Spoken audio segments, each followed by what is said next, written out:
Christ Triumphant, a devotional of Ellen G. White. February, the conflict before the flood. February 1, God begins anew with Seth. Genesis 4 verse 25 to 5 verse 3. God hath appointed me another seed instead of Abel, whom Cain slew. Adam begat a son in his own likeness after his image, and called his name Seth.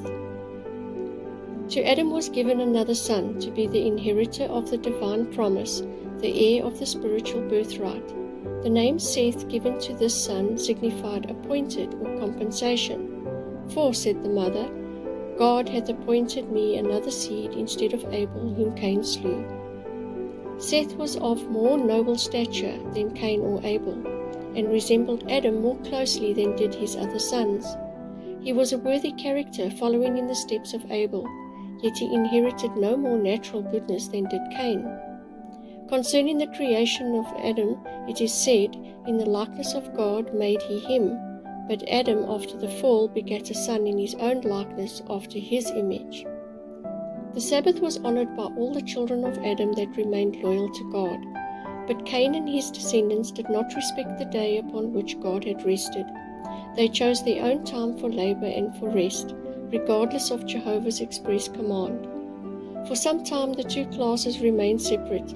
The race of Cain, spreading from the place of their first settlement, dispersed over the plains and the valleys where the children of Seth had dwelt, and the latter, in order to escape from their contaminating influence, withdrew to the mountains, and there made their home. But in the lapse of time, they ventured little by little to mingle with the inhabitants of the valleys. This association was productive of the worst results.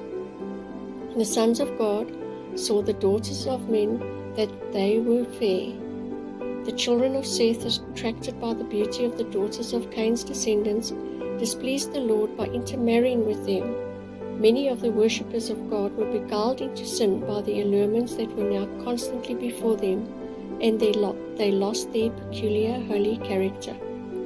For nearly 1,000 years Adam lived among his descendants, a witness to the results of sin.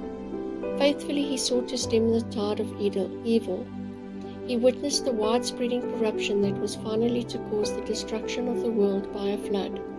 And though the sentence of death pronounced upon him by his Maker had at first appeared terrible, yet after beholding for nearly 1,000 years the results of sin, he felt that it was merciful in God to bring an end a life of suffering and sorrow. Patriarchs and Prophets 80-82.